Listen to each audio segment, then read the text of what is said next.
वैसे आप लोगों को ये मालूम है कि हमारी पार्टी कांग्रेस, बीजेपी व अन्य किसी भी विरोधी पार्टी तथा गठबंधन आदि के साथ मिलकर नहीं, बल्कि अकेले ही अपनी पार्टी के बलबूते पर पूरी तैयारी व दमदारी के साथ ये चुनाव लड़ रही है। इसके साथ ही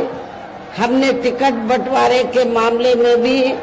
सर्व समाज के लोगों को उचित भागीदारी दी है, जिनको कामयाब बनाने के लिए अपनी पार्टी के लोग पूरे जी जान से लगे हैं। आप लोगों को ये मालूम है कि हमने आपके इस बुंदेलखंड में जो उरई जालौन रिजर्व सीट है लोकसभा की, तो यहाँ से हमने अपनी पार्टी के वफादार सिपाही को चुनाव के मैदान में उतारा है, जो एरवार दौड़े विभिन्न नाम से जातियां जानी जाती हैं, उससे ये ताल्लुक रखते हैं। इसके साथ ही हमारी पार्टी ने तो झांसी लोकसभा की सीट से कुशवाहा समाज को, पिछड़े वर्ग के व्यक्ति को हमने चुनाव के मैदान में उतारा है। कहने का तात्पर्य यह है कि हमारी पार्टी ने क्षेत्र के हिसाब से आपके बुंदेलखंड क्षेत्र में किनकी तादाद ज्यादा है, तो उसको ध्यान में रखकर हमने अपनी पार्टी का प्रत्याशी बनाया है। मुझे झांसी के बारे में मालूम है कि यहाँ पर कुशवाहा समाज काफी ज्यादा है। हालांकि यहाँ के जो हमारा पूरा प्रयास था कि यहाँ के स्थानीय किसी व्यक्ति को, कुशवाहा समाज के व्यक्ति को चुनाव लड़ने का मौका दिया जाए, लेकिन जिसको हमने आगे किया, जब मालूम पड़ा कि वो तो दूसरी पार्टियों के हाथों में अंदर अंदर खेल रहा है, तब हमने उसके स्थान पर, उस व्यक्ति के स्थान पर हमने अयोध्या से यहाँ लाकर कुशवाहा समाज को चुनाव के मैदान में उतारा है। उरई जालौन जो लोकसभा की सीट है, यहाँ पर यहाँ के मूल निवासी को हमने चुनाव के मैदान में उतारा है। तो इस प्रकार से हमने आपके बुंदेलखंड में इन दोनों लोकसभा की सीट से जालौन, उरई और झांसी लोकसभा की सीट से हमने जिनको भी चुनाव के मैदान में उतारा है, तो उनको कामयाब बनाने के लिए अपनी पार्टी के लोग पूरे जी जान से लगे हैं। ये बड़ी अच्छी बात है। हालांकि आज यहाँ आपकी इकट्ठा हुई अपार भीड़, वह भीड़ के जबरदस्त जोश को भी देखकर अब मुझे भी ये काफी हद तक भरोसा हो गया है कि पिछली बार की तरह इस बार भी आप लोग अपने प्रदेश से या लोकसभा चुनाव में अपनी पार्टी का बेहतर रिजल्ट जरूर लाएंगे। इसके लिए अब मैं आप लोगों का ध्यान कुछ जरूरी बातों की तरफ दिलाना चाहती हूँ, और इस संबंध में विशेषकर मैं कांग्रेस, बीजेपी व इनके अन्य सभी सहयोगी दलों के बारे में ये कहना चाहूंगी कि आजादी के बाद शुरू में केंद्र व देश के काफी राज्यों में भी ज्यादातर सत्ता यहाँ कांग्रेस पार्टी के हाथों में ही केंद्रित रही है, किंतु इनकी अधिकांश मामलों में रही गलत नीतियों एवं गलत कार्य प्रणाली आदि की वजह से ही फिर इस पार्टी को केंद्र व काफी राज्यों के भी सत्ता से बाहर होना पड़ा है, तथा यही स्थिति इनकी सहयोगी पार्टियों की भी बनी रही है, जिसके कारण ही फिर पिछले कुछ वर्षों से भारतीय जनता पार्टी व इनके सहयोगी दल केंद्र एवं काफी राज्यों के भी सत्ता में काबिज हो गए हैं। लेकिन इनकी भी ज्यादातर रही जातिवादी, पूंजीवादी, संकीर्ण, सांप्रदायिक व द्वेषपूर्ण नीतियों एवं कार्य प्रणाली आदि से तथा इनके कथनी व करनी में भी काफी अंतर होने की वजह से अब ऐसा लगता है कि इस बार ये पार्टी भी केंद्र की सत्ता में आसानी से वापस आने वाली नहीं है, बशर्ते यदि ये चुनाव इस बार फ्री एंड फेयर होता है तथा आम चर्चा के मुताबिक वोटिंग मशीनों में भी कोई गड़बड़ी आदि नहीं की जाती है। और वैसे भी इस बार चुनाव में इनकी कोई भी पुरानी एवं नई चल रही नाटकबाजी, जुमलेबाजी व गारंटी आदि काम में आने वाली नहीं है, क्योंकि अब देश की जनता काफी हद तक इस बात को समझ चुकी है कि इनकी पार्टी ने अब तक देश के विशेषकर गरीबों, कमजोर तबकों, मध्यम वर्गीय एवं अन्य मेहनतकश लोगों को जो इन्हें अच्छे दिन दिखाने के असंख्य प्रलोभन भरे वायदे किए हैं तथा अनेकों हवाई व कागजी गारंटी आदि भी दी है, तो उनका जमीनी हकीकत में अभी तक इन्होंने लगभग 1/4 हिस्सा भी कार्य पूरा नहीं किया है, बल्कि इनके स्थान पर इनका ज्यादातर समय व ताकत भी या इनके अपने चहेते रहे बड़े बड़े पूंजीपतियों व धन्ना सेठों आदि को ही ज्यादा से ज्यादा मालामाल व धनवान बनाने में तथा उन्हें हर स्तर पर छूट देने व बचाने में ही लगी रही है, जिनके अधिकांश आर्थिक सहयोग से ये पार्टी व अन्य पार्टियां विघटन चलाती हैं तथा चुनाव आदि भी लड़ाती हैं, जिसका काफी कुछ खुलासा बॉन्ड की आई रिपोर्ट से भी हो जाता है। इस संदर्भ में आप लोगों को वैसे ये मालूम है कि अभी कुछ दिन पहले माननीय सुप्रीम कोर्ट ने तो जिन पार्टियों ने बॉन्ड के जरिए बड़े बड़े पूंजीपतियों और धन्ना सेठों से पैसा लिया है करोड़ों में, अरबों में, तो उनकी जब रिपोर्ट का खुलासा हुआ तो हम इस नतीजे पर पहुंचते हैं कि बॉन्ड के जरिए जिन जिन पार्टियों ने बड़े बड़े पूंजीपतियों व धन्ना सेठों से पैसा लिया है, जिसमें कांग्रेस, बीजेपी, अन्य अधिकांश सभी विरोधी पार्टियां शामिल हैं, तो ये सारी पार्टियां तो उस पैसे से अपने संगठन को चलाती हैं और चुनाव आदि लड़ाती है। लेकिन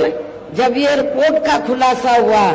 तो आप लोगों को ये जानकर खुशी होगी कि हमारी पार्टी ने किसी भी बड़े पूंजीपति या धन्ना सेठ से एक भी रुपया हमने अपनी पार्टी के संगठन को चलाने के लिए या चुनाव आदि लड़ाने के लिए नहीं लिया है। इसलिए आप लोगों को ये मालूम है कि हमारी पार्टी हमेशा तो मेंबरशिप, बीएसपी मेंबरशिप के जरिए जन्मदिन के मौके पर थोड़ा थोड़ा धन इकट्ठा करके हम अपने संगठन को चलाते हैं, चुनाव आदि भी लड़ाते हैं। इसके साथ ही अब ऐसा लगता है, या मैं ये भी कहना चाहूंगी कि इसके साथ ही अब ऐसा लगता है कि कांग्रेस पार्टी की तरह ही बीजेपी ने भी केंद्र की तमाम सरकारी जांच एजेंसियों का ज्यादातर राजनीतिकरण ही कर दिया है। इसके अलावा देश के किसान वर्ग भी वर्तमान बीजेपी की सरकार में शुरू से ही अपनी विभिन्न समस्याओं को लेकर काफी ज्यादा दुखी व परेशान रहे हैं और अभी भी हैं, जबकि यूपी में 4 बार हमारी पार्टी की रही सरकार ने इनके हितों का भी हर स्तर पर विशेष ध्यान रखा है। आप लोगों को मालूम है कि जब जब उत्तर प्रदेश में बीएसपी के नेतृत्व में सरकार बनी है, 4 बार बीएसपी के नेतृत्व में सरकार बनी है, तो हमारी पार्टी की सरकार ने किसानों का, खास तौर से जो किसान लोग हैं, तो उनको समय से हमने सस्ते साधन उपलब्ध कराए हैं और उसकी फसल का भी उचित दाम दिया है। और इतना ही नहीं, आपके उत्तर प्रदेश में जो एरिया बहुत ज्यादा सूखा है, जहाँ पर पानी की किल्लत है, दिक्कत है काफी, जैसे आपके बुंदेलखंड में पानी की बहुत दिक्कत है, यहाँ किसान काफी ज्यादा दुखी रहता है, तो हमने अपनी चारों हुकूमतों में किसानों का इस बुंदेलखंड में सूखाग्रस्त एरिया में हमने प्राथमिकता के आधार पर विशेष ध्यान रखा है। इतना ही नहीं, बल्कि केंद्र में पूर्व की रही कांग्रेसी सरकार की तरह ही वर्तमान भाजपा सरकार में भी इनकी जातिवादी, हीन, सांप्रदायिक व पूंजीवादी सोच व नीतियों के चलते ही पूरे देश में सर्व समाज में से खासकर गरीबों, दलितों, आदिवासियों, पिछड़े वर्गों, मुस्लिम एवं अन्य धार्मिक अल्पसंख्यक समाज के लोगों का भी पूर्ण रूप से विकास में उत्थान आदि नहीं हो सका है। और इस संदर्भ में वैसे आप लोगों को ये मालूम है कि पूरे देश में यहाँ दलितों, आदिवासियों एवं अन्य पिछड़े वर्गों का सरकारी नौकरियों में वर्षों से अधूरा पड़ा आरक्षण का कोटा भी अभी तक पूरा नहीं भरा गया है। विशेषकर एससी व एसटी वर्गों के सरकारी कर्मचारियों का पदोन्नति में आरक्षण भी अब काफी हद तक प्रभावहीन ही बना दिया गया है। और जब सपा यहाँ पावर में थी तो समाजवादी पार्टी की सरकार ने तो आपकी इस सुविधा को एससी एसटी वर्गों के सरकारी कर्मचारियों का पदोन्नति में जो आरक्षण था, इसको ही समाजवादी पार्टी की सरकार ने खत्म कर दिया था। साथ ही केंद्र व राज्यों में भी विरोधी पार्टियों की रही सरकारों में इन सभी वर्गों को प्राइवेट सेक्टर में आरक्षण दिए जाने की व्यवस्था किए बिना ही इनकी सरकारों के ज्यादातर सरकारी कार्य अब प्राइवेट सेक्टर के जरिए ही इनके बड़े बड़े पूंजीपतियों व धन्ना सेठों आदि को ही दिए जाने के कारण अब इनको पूरे देश में आरक्षण का बहुत कम ही लाभ मिल पा रहा है। इसी प्रकार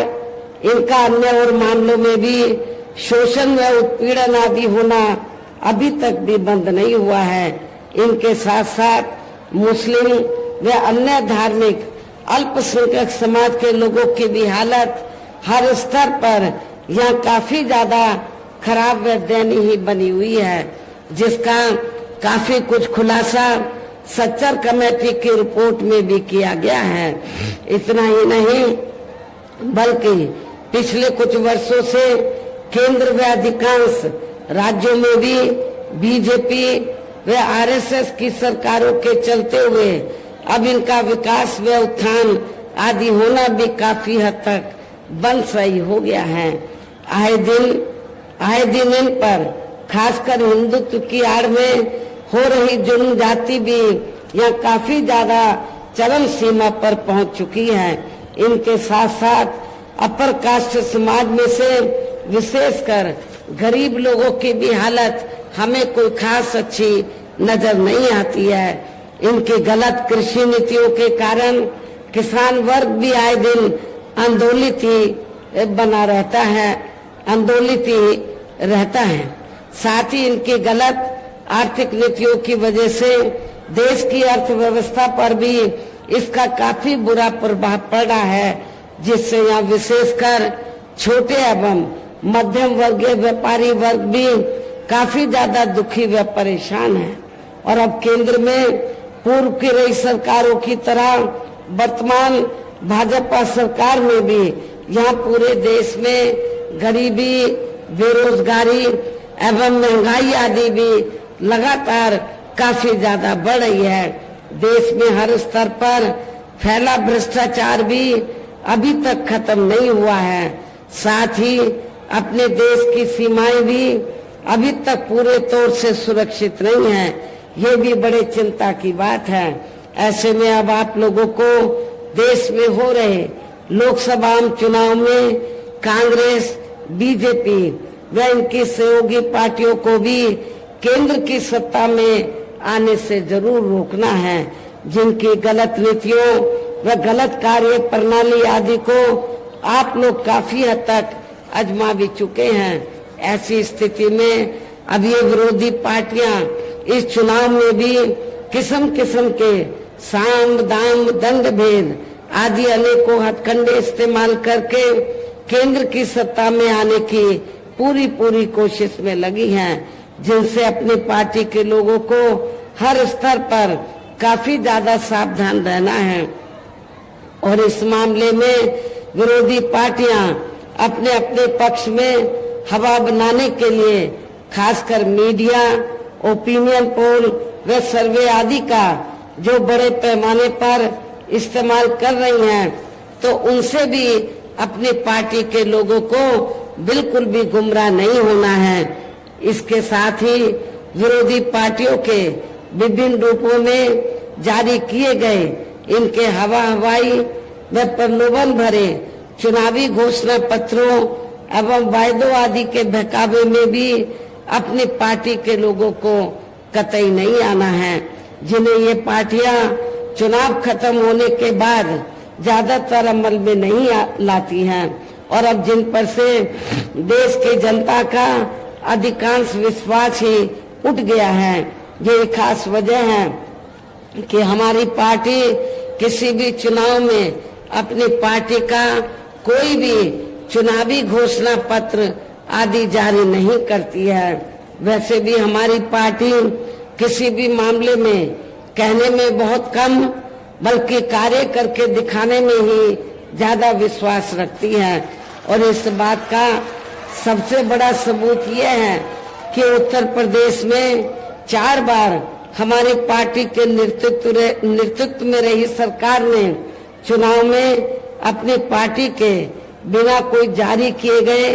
चुनावी घोषणा पत्र के ही प्रदेश में आम जनहित में काफी कुछ ऐतिहासिक कार्य करके दिखाए हैं, जिनकी अब देश में अधिकांश पार्टियों की सरकारें काफी नकल भी कर रही हैं। जबकि इस मामले में हमारी पार्टी का ये कहना है कि यदि इन पार्टियों के स्थान पर केंद्र में हमें अपनी पार्टी की सरकार बनाने का मौका मिलता है, तो तब फिर हमारी पार्टी की बनी सरकार केंद्र में यहाँ अब तक रही सभी विरोधी पार्टियों की सरकारों की तरह केवल हवाई व कागजी कार्य आदि नहीं करेगी, बल्कि उत्तर प्रदेश की तरह ही जमीनी हकीकत में ठोस कार्य करके दिखाएगी। और इस संदर्भ में खासकर मैं ये कहना चाहूंगी, केंद्र द्वारा देश में पिछले कुछ समय से अति गरीब परिवारों को अस्थायी तौर पर फ्री में जो थोड़ी सी खाद्य सामग्री दी जा रही है,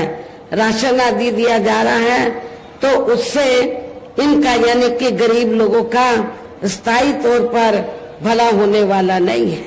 लेकिन आप लोगों को ये मालूम है, जब भी कोई चुनाव आता है, छोटा चुनाव आता है या बड़ा चुनाव आता है, तो तब फिर बीजेपी व आरएसएस के लोग गांव-गांव में जाते हैं, शहरों की बस्तियों में जाते हैं और गरीब लोगों को क्या कहते हैं कि बीजेपी ने, आरएसएस ने तो आपको फ्री में सस्ता राशन दिया है, तो इसका नमक आपको अदा करना है, इसलिए आप लोगों को बीजेपी को वोट देना है। लेकिन आप लोगों को मैं ये बताना चाहती हूँ, इसमें रत्ती भर भी सच्चाई नहीं है, क्योंकि जो भी राशन आपको फ्री में दिया जाता है, बीजेपी और आरएसएस अपनी जेब से नहीं दे रही है आप लोगों को, बल्कि जनता, पूरे देश की जनता जो टैक्स देती है, जो पैसा आपका है, उस टैक्स के जरिए सरकार के पास जो धन जाता है, उस धन से आप लोगों को फ्री में राशन दे रही है। ये कोई बीजेपी और आरएसएस की मेहरबानी नहीं है। इसलिए आप लोगों ने कोई उनका नमक नहीं खाया है, बल्कि अपना खुद का नमक खाया है, आप लोगों ने टैक्स के जरिए सरकार को पैसा अदा करके। वैसे भी इनकी ये जटिल समस्या देश में हर हाथ को काम देने से केवल दूर हो सकती है, जिसकी तरफ हमारी पार्टी की बनी सरकार विशेष ध्यान देगी। साथ ही देश में पिछले काफी वर्षों से आए दिन बढ़ रही गरीबी, बेरोजगारी व महंगाई आदि से भी जनता बहुत ज्यादा दुखी व परेशान है, जिसे भी आर्थिक नीतियों में तब्दीली करके जरूर दूर किया जाएगा। धर्म की भी आड़ में पिछले कुछ वर्षों से खासकर मुस्लिम समाज के लोगों का द्वेष की भावना से जो उनका काफी ज्यादा शोषण व उत्पीड़न आदि किया जा रहा है, तो उसे भी जरूर रोका जाएगा। और ये सब हमने अपने यूपी की रही सरकार में करके भी दिखाया है। इसके अलावा हमने यूपी में सर्व समाज में से गरीब एवं बेरोजगार लोगों को बेरोजगारी भत्ता आदि न देकर उन्हें बड़ी तादाद में रोटी रोजी के साधन भी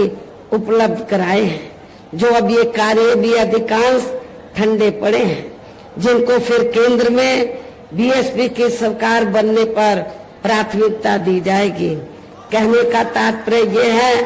कि देश में इस समय हो रहे लोकसभा चुनाव में विरोधी पार्टियों के जारी किए गए उनके हवाई व प्रलोभन भरे चुनावी घोषणा पत्रों आदि के बहकावे में अब यहाँ खासकर देश के अति गरीबों, मजदूरों, बेरोजगारों एवं अन्य मेहनतकश लोगों को बिल्कुल भी नहीं आना है। और अब इन्हें ऐसे सभी विरोधी पार्टियों को हर हालत में केंद्र की सत्ता में आने से जरूर रोकना है, जिनकी कथनी व करने में काफी अंतर रहा है तथा जिन्हें ये लोग काफी आजमा भी चुके हैं। ऐसे में अब मेरा यही कहना है कि आप लोगों को अपने खुद के व अपने प्रदेश एवं देश के भी हित में, अपने क्षेत्र के भी हित में अपने वोटों को या कांग्रेस, बीजेपी व अन्य विरोधी पार्टियों को न देकर केवल अपनी एकमात्र हितैषी पार्टी बहुजन समाज पार्टी को ही देना है। जो ये पार्टी उत्तर प्रदेश की तरह ही केंद्र में भी अपनी पार्टी की सरकार बनने पर फिर पूरे देश में यह अपनी पार्टी की सर्वजन हिताय व सर्वजन सुखाय की नीतियों पर ही आधारित सरकार चलाएगी। इसके साथ साथ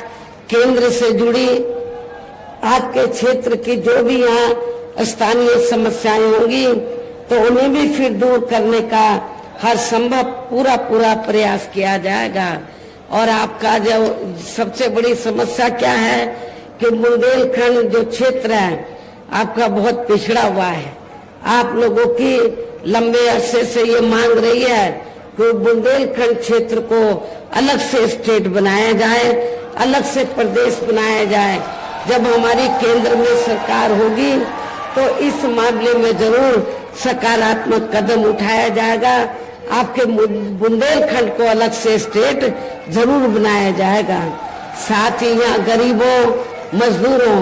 बेरोजगारों, कर्मचारियों, किसानों, छोटे व्यापारियों एवं अन्य मेहनतकश लोगों के हितों का भी विशेष ध्यान रखा जाएगा। सर्व समाज में से खासकर दलितों, आदिवासियों, गरीबों, पिछड़े वर्गों, मुस्लिम व अन्य धार्मिक अल्पसंख्यक समाज के लोगों के विकास एवं उत्थान के साथ साथ हर स्तर पर इनकी सुरक्षा आदि के लिए भी सख्त कदम उठाए जाएंगे। और तभी फिर यहाँ वास्तव में अपने देश के महान संतों, गुरुओं व महापुरुषों में भी विशेषकर महात्मा ज्योतिराव फूले, श्री छत्रपति शाहू जी महाराज, श्री नारायण गुरु, बाबा साहब डॉक्टर भीमराव अम्बेडकर एवं मान्यवर श्री कांशीराम जी आदि का अधूरा सपना जरूर साकार हो सकता है, जिनको यूपी में हमारी पार्टी की रही सरकार द्वारा हर स्तर पर पूरा आदर सम्मान दिया गया है। इन्हीं खास बातों के साथ ही अब मेरा देश व आपके स्टेट के भी हित में, आपके क्षेत्र के भी हित में ये कहना है कि हमारी पार्टी ने यहाँ जिनको भी आपके झांसी लोकसभा की सीट से और उरई जालौन सुरक्षित लोकसभा की सीट से हमने जिनको भी चुनाव लोकसभा के लिए चुनाव के मैदान में उतारा है, जो आपके सामने ये दोनों हमारे प्रत्याशी मंच पर भी मौजूद हैं, तो उन्हें आपको जरूर कामयाब बनाना है, जिसके लिए यहाँ पार्टी के सभी स्तर के छोटे बड़े पदाधिकारी एवं कार्यकर्तागण आदि पूरे जी जान से लगे हैं। और अब अंत में मेरा यही कहना है कि आप लोगों को वोट पड़ने वाले दिन यहाँ बीएसपी के अपने इन सभी यानी कि इन दोनों लोकसभा प्रत्याशियों को अपनी पार्टी का जो चुनाव चिन्ह हाथी है,